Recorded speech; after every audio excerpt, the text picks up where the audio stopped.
Stop scrolling. Right now. This moment, this exact breath you're taking, is not random. You didn't stumble here. You were summoned. Something in the spiritual realm has aligned to bring you to this word. And what you're about to hear will either ignite your destiny or expose why you've been circling the same mountain for years. I need you to understand something. Comfortable messages don't change lives. They entertain. They soothe. They let you stay exactly where you are. But what heaven is releasing right now isn't comfortable. It's necessary.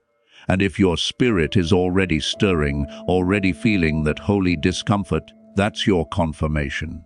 You're exactly where you need to be. Don't you dare look away.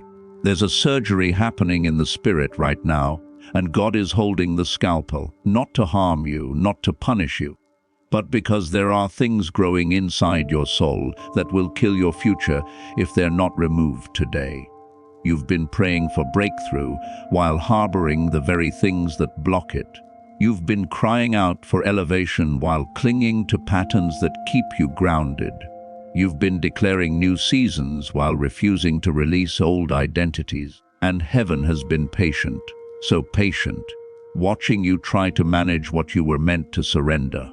Watching you medicate wounds that need to be healed. Watching you build around your pain instead of walking through your deliverance. But today, that patience has transformed into precision.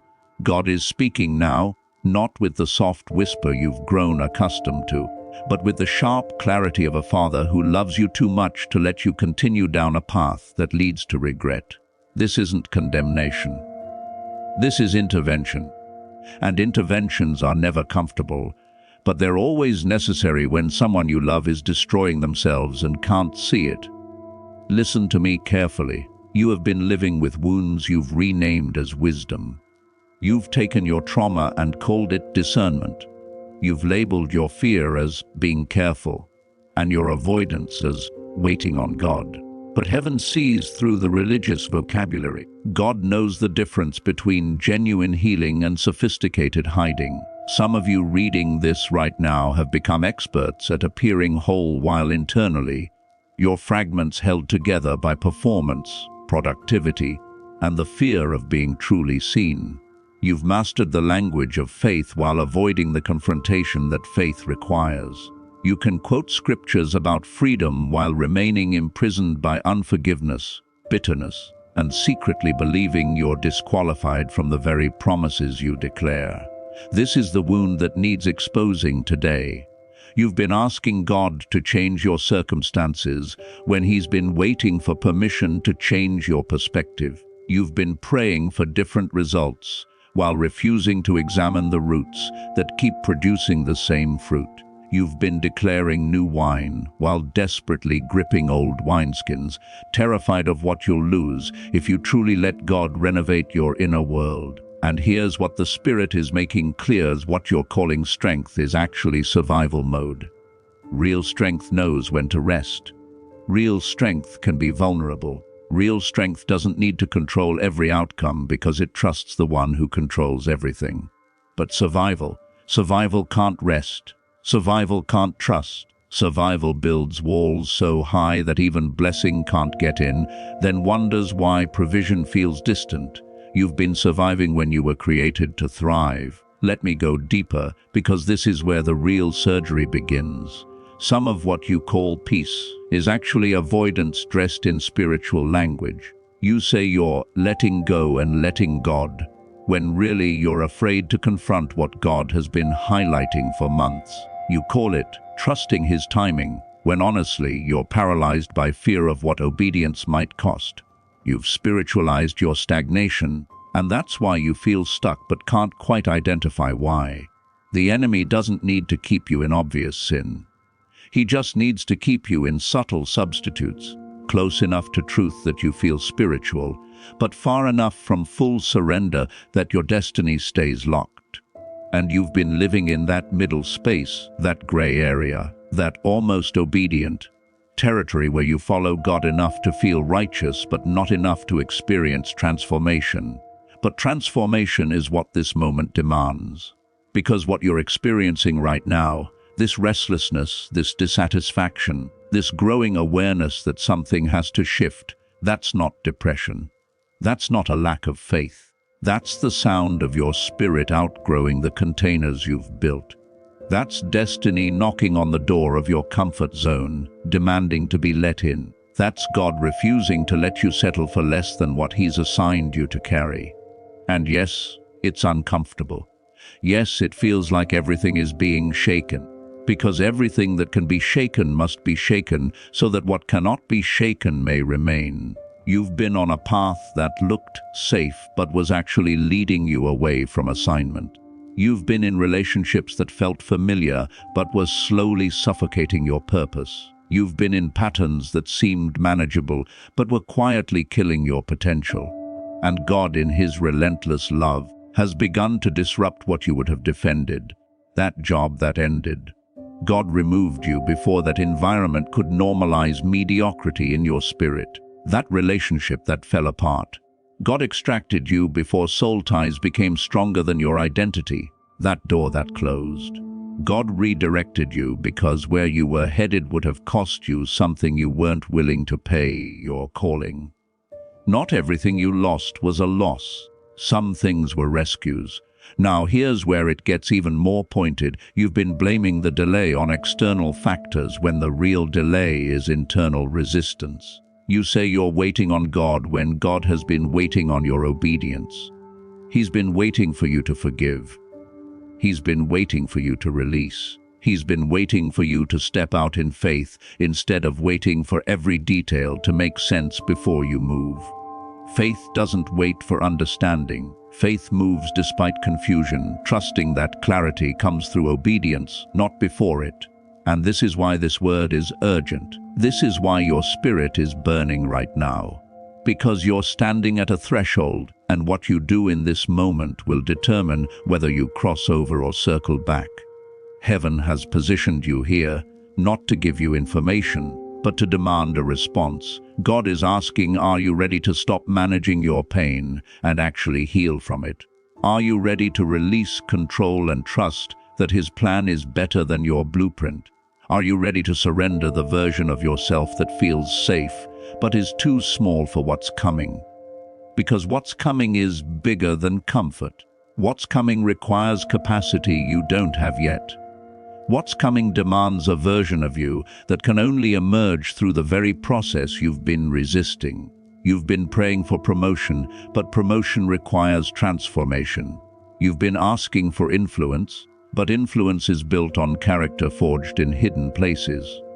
You've been declaring breakthrough, but breakthrough comes when you stop breaking yourself trying to hold together what God is breaking apart to rebuild correctly. This is the divine interruption. This is heaven stepping into your story and saying, enough, no more playing small. No more hiding behind religious activity. No more substituting motion for obedience. I'm about to do something in you that requires the real you, not the version you perform, not the version people applaud, but the surrendered, authentic, broken, open you that's been hiding beneath all the layers. And if this word is hitting you like a sword right now, slicing through pretense and exposing what you've buried, good. That's precision. That's the Holy Spirit doing what only He can do, revealing truth you couldn't see and speaking to places you couldn't reach. Your awakening has begun. The reason this moment feels so heavy is because you're carrying weight that was never yours to bear.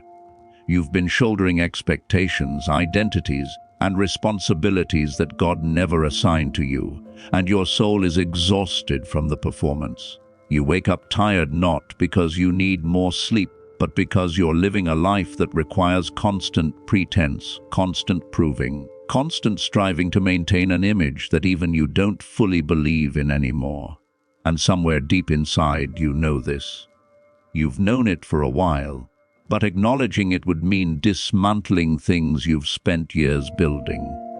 It would mean admitting that some of what you've defended was actually destroying you. It would mean facing the terrifying possibility that the person you've become is not the person you were created to be. So you've stayed busy. You've stayed distracted. You've stayed in motion because stillness would force you to feel what you've been running from.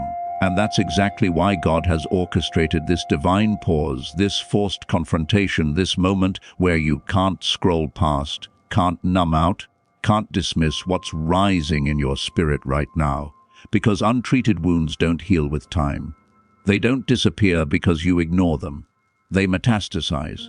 They spread into your decisions, your relationships, your prayer life, your capacity to receive love, your ability to trust God fully. And what started as one unhealed hurt becomes a pattern, then a stronghold, then an identity you don't even recognize as false anymore. You've been living from your wounds instead of your worship, reacting from past pain instead of responding from present truth, building walls instead of altars, protecting yourself instead of positioning yourself.